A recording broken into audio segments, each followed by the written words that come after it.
Presiden Prabowo Subianto telah rampung membacakan nota keuangan RAPBN 2026 di Gedung DPR MPR pada kemarin Jumat 15 Agustus 2025. Sejumlah agenda prioritas RAPBN 2026 disampaikan Presiden Prabowo Subianto. Berikut kami tampilkan pemaparannya.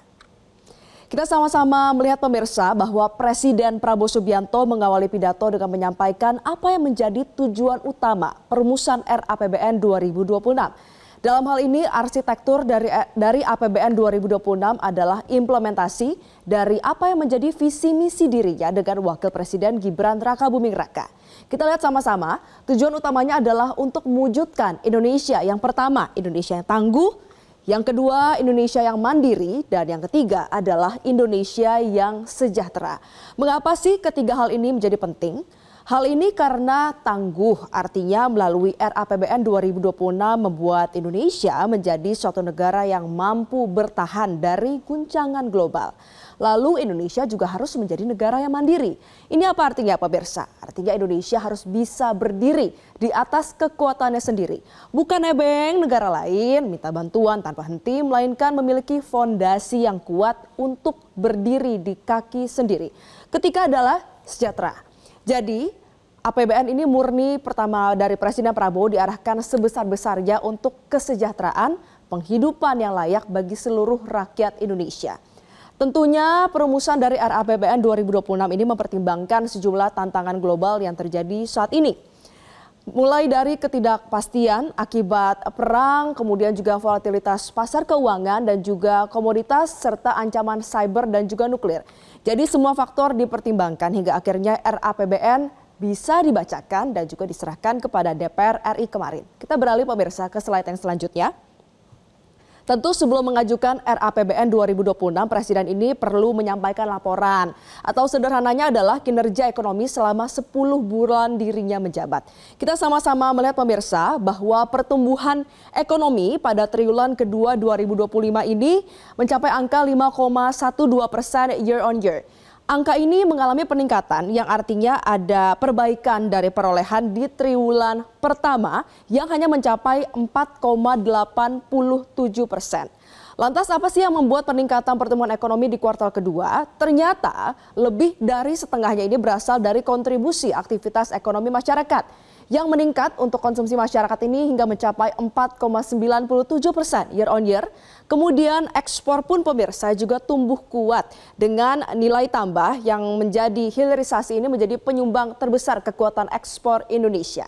Tentunya kuatnya ekonomi ini juga menunjang peningkatan kesejahteraan rakyat. Dan Presiden menyampaikan kini tingkat pengangguran pun menjadi turun jadi 4,76% di bulan Februari 2025 dari 4,82% pada tahun lalu. Dan ada terciptanya lapangan pekerja baru pemirsa yaitu ada 3,6 juta. Bahkan tingkat kemiskinan ini juga menurut Presiden tercatat terendah sepanjang sejarah berhasil ditekan menjadi 8,47%. Kita beralih ke program unggulan pemerintah yang sejauh ini telah dirasakan manfaatnya oleh masyarakat. Tentunya memang capaian angka-angka sebelumnya ini tidak terlepas dari program-program unggulan yang sudah berhasil dijalankan oleh Presiden Prabowo Subianto dan juga Gibran Rakabuming Raka. Manfaatnya yang bisa dirasakan rakyat ini yang pertama adalah program makan bergizi gratis atau program MBG. Kemudian program cek kesehatan gratis yang memang sudah dilangsungkan juga secara nasional. Kemudian juga ada revitalisasi sekolah-sekolah. Lalu sekolah rakyat yang memang juga sangat penting sudah diaplikasikan di banyak tempat. Dan yang terakhir adalah Koperasi Desa Merah Putih atau KDMP. Kelima program yang ada di sini tentunya tidak hanya mencetak SDM yang unggul untuk segi jangka panjang, melainkan juga membentuk ekosistem bisnis yang produktif untuk jangka pendek. Lagi-lagi keberhasilan program ini tidak terlepas dari adanya kesinambungan transaksi ekonomi mulai dari hulu hingga hilir yang akhirnya bisa dirasakan manfaatnya di seluruh pelosok negeri.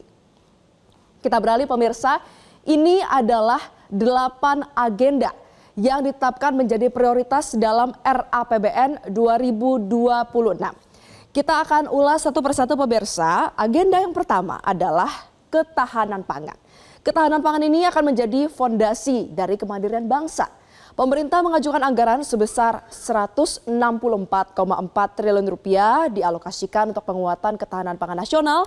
Rinciannya adalah untuk lumbung pangan dan juga cadangan pangan sebesar Rp53, triliun. Kemudian subsidi pupuk sebesar Rp46,9 triliun. Kemudian juga ada dukungan bulog pemirsa sebesar Rp22,7 triliun. Kita beralih ke agenda prioritas kedua, yaitu ketahanan energi. Perlu diperkuat, tapi pertanyaannya gimana caranya? Caranya adalah dengan meningkatkan produksi migas, kemudian menjaga harga energi, mempercepat transisi energi bersih, dan menerapkan subsidi energi yang adil dan juga tepat sasaran. Keseluruhan dukungan fiskal pemerintah untuk ketahanan energi di tahun 2026 ini mencapai Rp402,4 triliun. Program yang ketiga pemirsa, makan bergizi gratis MBG. Alokasinya ini meningkat cukup drastis ya, mencapai Rp335, triliun. Targetnya adalah untuk menjangkau 82,9 juta penerima mulai dari siswa, ibu hamil dan juga balita. Selanjutnya yang tidak kalah penting, agenda keempat yang menjadi prioritas dalam RAPBN 2026 ini adalah pendidikan. Alokasinya ini mencapai Rp757,8 triliun. Bahkan angka dari alokasi anggaran pendidikan mencetak rekor tertinggi pemirsa dalam sejarah belanja pendidikan.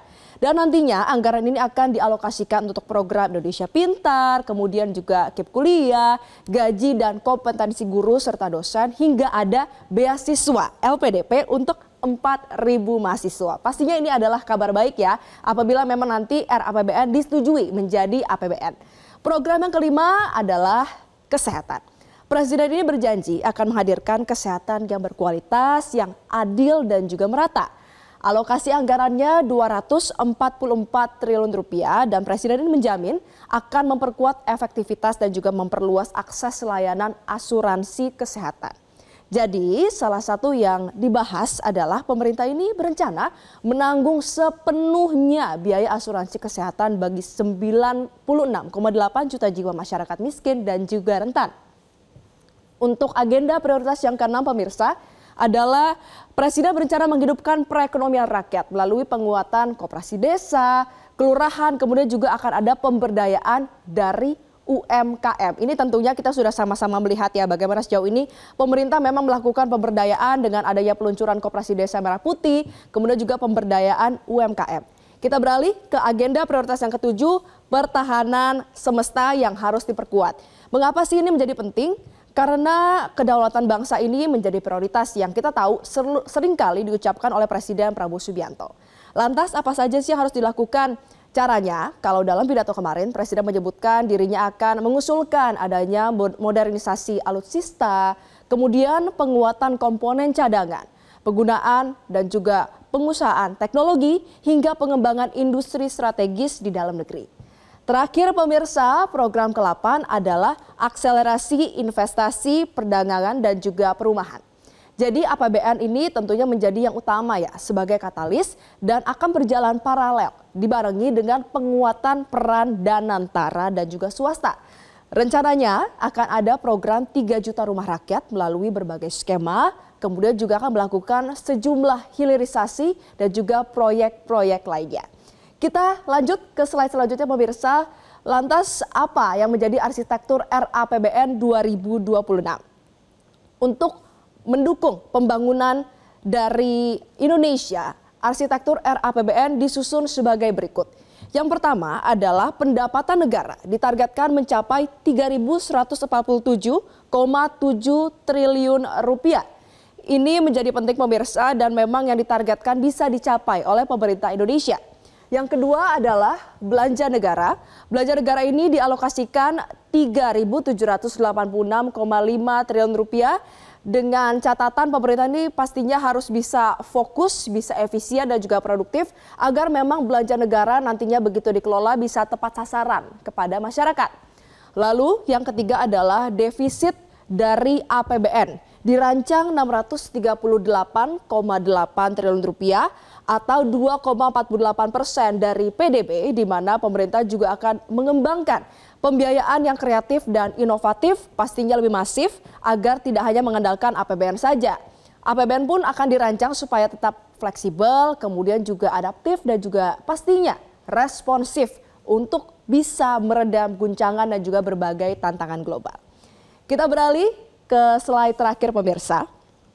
Jadi apa yang menjadi asumsi atau target yang diharapkan bisa dicapai oleh Indonesia di bawah kepemimpinan Prabowo Gibran melalui RAPBN 2026. Yang pertama, pertumbuhan ekonomi ditargetkan mencapai 5,4%. Kemudian untuk inflasi ini diharapkan bisa terkendali ya pemirsa di level 2,5%. Selanjutnya, suku bunga SBN ini di kisaran 6,9%. Lalu nilai tukar pemirsa berada di kisaran Rp16.500 per dolar Amerika Serikat. Lalu ICP minyak atau harga minyak mentah ini dipatok 70 US dollar per barelnya. Lalu juga yang tidak kalah penting adalah yang menjadi janji dan juga target dari Presiden Prabowo Subianto dan Wakil Presiden Gibran Rakabuming Raka adalah tingkat pengangguran terbuka ditargetkan terus menurun hingga ke angka 4,44 hingga 4,96%. Lalu kemiskinan angkanya juga mengalami penurunan ya, yaitu mencapai 6,5 sampai 7,5%. Kemiskinan ekstrim dijaga supaya targetnya adalah 0 sampai 0,5% dan juga rasio Gini bisa turun ke 0,377 sampai 0,380%. Saat ini pemirsa RAPBN 2026 ini sudah resmi ya diajukan kepada DPR. Tindak lanjutnya adalah akan dilakukan pembahasan di DPR yakni oleh Banggar, Badan Anggaran DPR bersama dengan pemerintah. Nantinya jika disepakati RAPBN 2026 akan disahkan menjadi APBN 2026 dalam rapat paripurna DPR RI.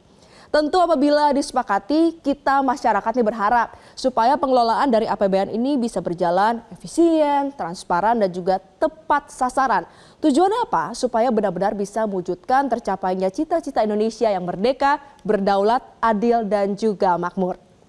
Itulah tadi pemirsa paparan dari poin-poin yang disampaikan dalam pidato pengantar nota keuangan dan juga RAPBN 2026 yang disampaikan oleh Presiden Prabowo Subianto.